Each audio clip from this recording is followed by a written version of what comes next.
Hello to all my viewers and listeners. आज मैं आपके लिए 2017 में release Spanish film the bar की कहानी लेकर आई हूँ। ये कहानी एक बार की है जहाँ एक रोज लोग अंदर जाने के बाद कभी वापस नहीं लौट पाए। जो लोग बार से बाहर निकलते उन्हें गोली मार दी जा रही थी और बार के अंदर बच्चे लोग भी सेफ नहीं थे। यानी एक तरफ कुआं दूसरी तरफ खाई। कहानी की शुरुआत में हम एक बार को देखते हैं जिसमें सर्जियो नाम का एक आदमी आता है। जिस वक्त वो बार के अंदर आता है उसी वक्त बार से एक आदमी बाहर निकलता है। उस आदमी के बाहर निकलते ही कोई उसे गोली मार देता है और उसकी मौत हो जाती है। ये देखकर आसपास के सभी लोग वहां से भाग जाते हैं। किसी को पता नहीं चलता है कि गोली कहाँ से चली है और सड़कें पूरी तरह सुनसान हो जाती हैं। बार के अंदर बहुत सारे लोग होते हैं और अब इन्हें नहीं पता है कि उन्हें क्या करना चाहिए। उसी वक्त एक आदमी जिसका नाम सैतुर है वो पुलिस को फोन करने लगता है, लेकिन उसके फोन में नेटवर्क नहीं आता है। इसके बाद बार से एक आदमी उस मरे हुए आदमी को देखने के लिए बाहर जाता है, लेकिन अचानक उसे भी कोई गोली मार देता है।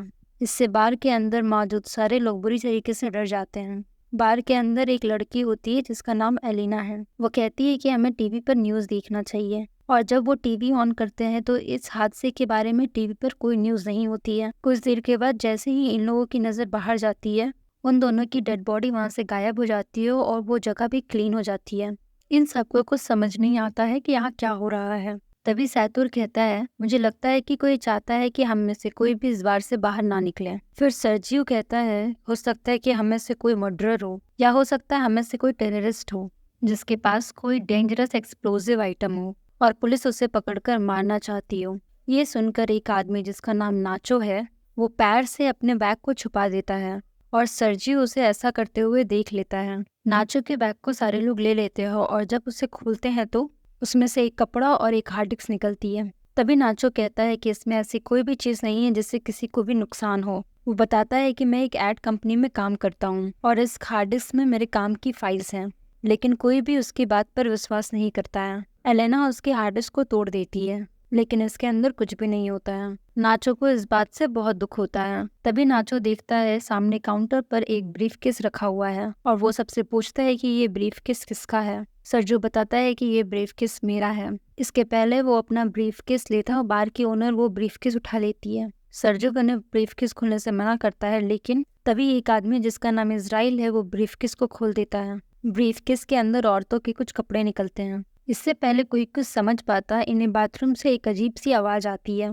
जब ये लोग बाथरूम का दरवाजा खोलने की कोशिश करते हैं तो दरवाजा अंदर से लॉक्ड होता है। ये लोग किसी तरह से दरवाजा खोलकर बाथरूम के अंदर जाते हैं और देखते हैं वहाँ एक मोटा सा आदमी गिरा हुआ है। दरअसल इस कहानी की शुरुआत में यह आदमी खांसते खांसते बाथरूम के अंदर आया था और तब से ये यहीं पर बेहोश पड़ा है। इस आदमी के पास एक इंजेक्शन भी पड़ा होता है। एलिना उस इंजेक्शन को उठा लेती है और तभी इन लोगों को बाहर से गाड़ियों की आवाज आती है। जैसे ही ये लोग बार के गेट के पास जाते हैं तो ये देखते हैं कि यहाँ पर बहुत सारे आर्मी ऑफिसर्स आते हैं। इनके चेहरे मास्क से ढके होते हैं। आर्मी ऑफिसर्स वहाँ पर बहुत सारे टायर्स का ढेर लगाते हैं और उन टायर्स को जलाकर वहाँ से चले जाते हैं। हालांकि सबको लगता है कि ये हमारी मदद करने आए हैं, लेकिन वो इनकी मदद नहीं करते हैं। इसके ठीक बाद टीवी पर न्यूज़ आती है कि सिटी के बहुत बड़े हिस्से में आग लग गई है, इसलिए उस जगह को सील कर दिया गया है और उस तरफ अब कोई नहीं जा सकता है।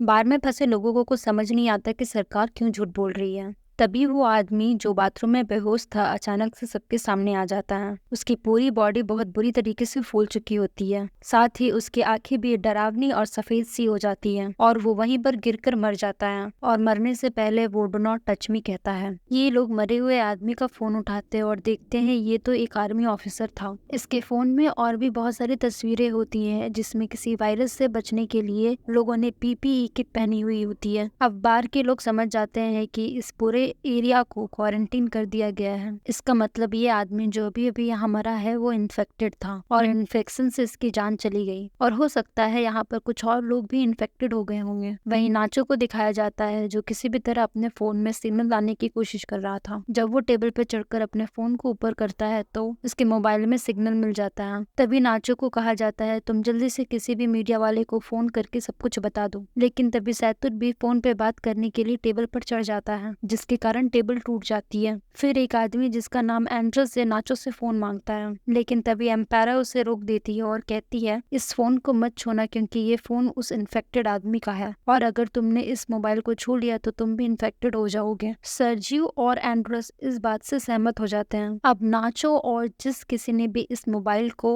या फिर उस आदमी को छू लिया है सबके सब इन्फेक्टेड हो सकते हैं और ऐसा करने वाले इनमें से 5 लोग थे। एंड्रस उन्हें अपनी बंदूक से धमकाता है और उनसे कहता है इस आदमी की डेड बॉडी को नीचे बने तहखाने के स्टोर रूम में लेकर जाओ। इन सब लोगों को मजबूरन इनकी बात माननी पड़ती है और 5 लोग उस डेड बॉडी को लेकर नीचे तहखाने में चले जाते हैं। अब ऊपर बस 3 लोग बचे हुए हैं। थोड़ी देर बाद एक ट्रीनी नामक औरत को वहां पर सफोकेशन होने लगता है। ट्रीनी सबको तहखाने का दरवाजा खोलने के लिए कहती है, लेकिन कोई भी उसकी बात नहीं सुनता। जैसे ही ट्रीनी दरवाजा खोलने जाती है तो वहां पर रखी कुछ बॉटल्स नीचे गिर जाती है। उनका लिक्विड एक साइड बहना शुरू हो जाता है। तभी उनकी नजर वहां पे बने ड्रेनेज पे पड़ती है। इसका मतलब ये लोग पानी के रास्ते होते हुए वहां से बाहर निकल सकते थे। फिर इजराइल उस ढक्कन को खोल देता है और ड्रेनेज से होकर यहाँ से बाहर निकलने का फैसला करता है। इसलिए वो अपने पूरे शरीर पर ऑयल लगाता है और उस ड्रेनेज से नीचे जाने की कोशिश करता है, लेकिन ड्रेनेज का छेद ज्यादा बड़ा नहीं होता है, इसलिए वो नीचे नहीं जा पाता है। और तभी अचानक सभी लोगों को गोलियां चलने की आवाज आती है। आवाज सुनकर ये सभी लोग घबरा जाते हैं। फिर इन्हें ऊपर बार में धुआं दिखाई देता है, जिसे देखकर ये लोग समझ जाते हैं कि ऊपर जो 3 लोग थे उन्हें किसी ने मारकर बार में आग लगा दी है। वहीं दूसरी तरफ इजराइल ड्रेनेज में बहुत बुरी तरीके से फंसा हुआ होता है। अब ये लोग सबसे पहले इजराइल को ड्रेनेज से बाहर निकालते हैं। कुछ घंटों के बाद आग पूरी तरीके से बुझ जाती है और वो लोग ऊपर बार में जाने का फैसला करते हैं। बार में आने के बाद ये लोग देखते हैं कि बार पूरी तरीके से जलकर राख हो गया है। नाचो को वहाँ पर गन मिल जाती है जिसे वो चुपचाप उठा लेता है। तभी ये लोग देखते हैं कि कुछ लोग बाहर से इस जगह को पूरी तरीके से सील कर रहे थे।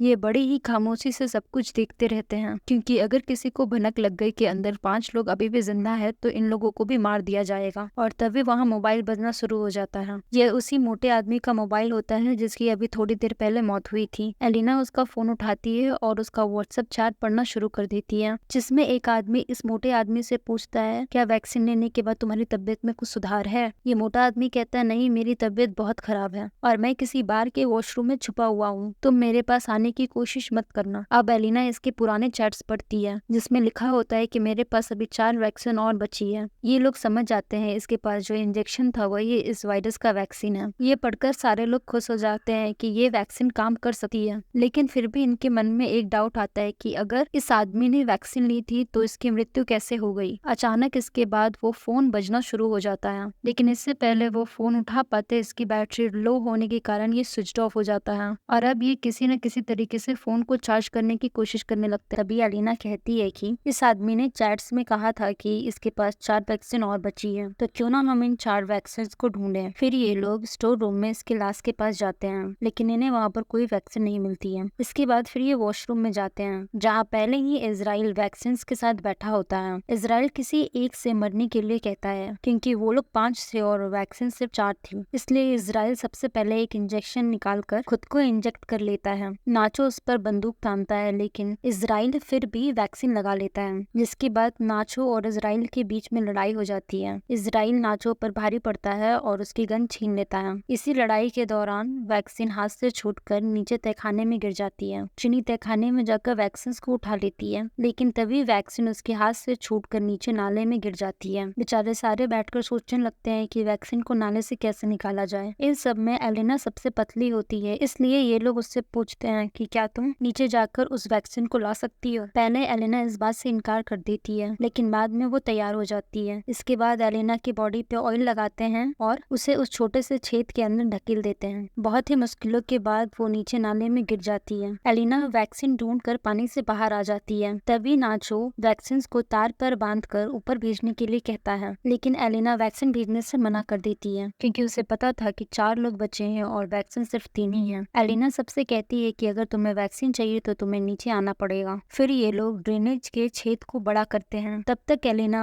बाहर का रास्ता ढूंढना शुरू कर देती है। थोड़ी दूर जाने के बाद उसे उसे एक जगह पे रोशनी दिखाई देती है। सबसे पहले वो इंजेक्शंस को वहाँ बने एक गड्ढे में छुपा देती है। इसके बाद वो सीढ़ियों से ऊपर जाकर देखती है, वहाँ पर बहुत सारी पुलिस फोर्स है जो बार में मरे उनके 3 साथियों को जला रही थी। यहाँ से सीन शिफ्ट होता है और हमें दिखाया जाता है कि बाकी के 4 लोग जो ऊपर स्टोर रूम में थे वो भी अब किसी न किसी तरीके से नीचे आ जाते हैं। इजराइल और नाचो के बीच एक बार फिर से हाथापाई शुरू होती है और इस बार नाचो उससे गन छीनकर उसे वहीं पर शूट कर देता है। अब नाचो के पास गन होती है इसलिए सब उससे डर रहे होते हैं। तभी नाचो सैतुर को गन पॉइंट पर ले लेता है और एलिना को उसे वैक्सीन देने के लिए कहता है। वो कहता है कि हमारे पास 3 वैक्सीन है और इसके मरने के बाद हम तीनों बच सकते हैं। फिर एलिना उन्हें बाहर की ओर ले जाती है जहाँ पर उसने वैक्सीन छुपा रखी थी। धीरे धीरे ये लोग आगे बढ़ते हैं। नाचो और एलिना आगे चल रहे थे और सैतुर और ट्रिनी इसके पीछे चल रहे थे। तभी अचानक ट्रिनी सैतुर को पानी में डुबाकर मारने की कोशिश करती है ताकि सारी प्रॉब्लम ही सॉल्व हो जाए, लेकिन नाचो ट्रिनी को ऐसा करने से रोक लेता है। फिर ट्रिनी नाचो से कहती है कि तुम मुझे मार दो ताकि तुम सब आपस में वैक्सीन बांट लो और तुम्हारी जान बच जाए। नाचो ट्रिनी पर बंदूक तानता है लेकिन गोली नहीं चला पाता है, जिसके बाद ट्रिनी नाचो से गन लेकर वहाँ से थोड़ी दूर जाकर अपने आप को शूट कर देती है। अब यहाँ 3 लोग बचे थे और उनके पास इंजेक्शन भी 3 थे, इसलिए सब एक एक इंजेक्शन ले लेते हैं। लेकिन इससे पहले ये लोग अपनी बॉडी में इंजेक्शन लगाते हैं, इजराइल एक बार फिर से यहाँ पर आ जाता है जो अभी भी जिंदा था। इजराइल सैतुर पर पीछे से हमला कर उसे जान से मार देता है। इजराइल को गुस्सा आ जाता है और वो नाचो और एलेना के जान के पीछे पड़ जाता है। तभी दोनों को सामने सीढ़ियां दिखाई देती हैं। नाचो और एलेना सीढ़ियों पर जाने लगते हैं। तभी एलेना का इंजेक्शन उसके हाथ से छूटकर नीचे गिर जाता है। इजराइल भी उनके पीछे सीढ़ियों पर आने लगता है, इसलिए वो नीचे नहीं जा पाते हैं। नाचो जल्दी से अपना इंजेक्शन एलेना को दे देता है और इजराइल नाचो का पैर पकड़कर उसे नीचे खींच देता है, जिससे नीचे दोनों गिरकर मर जाते हैं। एलेना अपने पास बचे वैक्सीन को खुद में इंजेक्ट कर लेती है और ऊपर ड्रेनेज के ढक्कन को खोलकर बाहर निकल जाती है। बाहर निकलते ही वो बहुत सारे लोगों को देखती है। उसे पता चलता है सरकार ने आगे के पूरे इलाके को सील कर दिया था। तभी एक औरत एलिना के शरीर पर अपनी जैकेट डाल देती है। एलिना को बिल्कुल भी होश नहीं होता है और वो चुपचाप वहाँ से निकल जाती है। इस कहानी के अंत में हमें ये पता चलता है कि वो मोटा आदमी जो बार के वॉशरूम में खांसता हुआ गया था वो एक आर्मी ऑफिसर था और हो सकता है आर्मी किसी तरीके का बायोलॉजिकल वेपन बना रही हो ताकि वो अपने दुश्मन देशों पर इससे हमला कर सके।